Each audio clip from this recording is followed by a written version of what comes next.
दिंडोरी तालुक्यातील पालखेड बंधारा इथं आज सोमवार दिनांक 29 रोजी सकाळी दिंडोरी येथील श्री साई सेवक भक्तांच्या साई पालखीचे जल्लोषात स्वागत करण्यात आले। दरवर्षीप्रमाणे यंदाही दिंडोरी येथील भाविक भक्तांनी श्री साई सेवक पालखी काढली असून यावेळी या पालखीचे पालखेड इथं आगमन होताच इथं प्रगतशील शेतकरी योगेश गायकवाड व साहेबराव गायकवाड यांनी सपत्नीक स्वागत करून मनोभावे पूजा केली। यावेळी भाविकांना साई पालखीची मनोभावे पूजा केली।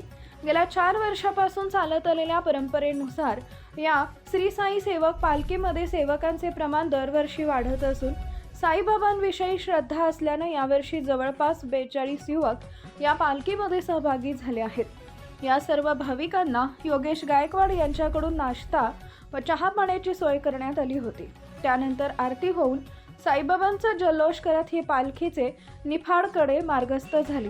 सरत्या वर्षाला निरोप व नवीन वर्षाचे स्वागत अशी परंपरा आम्ही जपत असून यामुळे आम्हाला आत्मिक समाधान व सेवा घडते।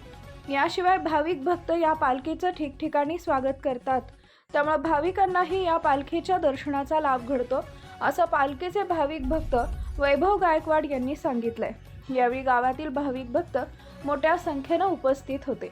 दिंडोरी वृत्तांत न्यूज कार्यकारी संपादक बापू चव्हाण, दिंडोरी।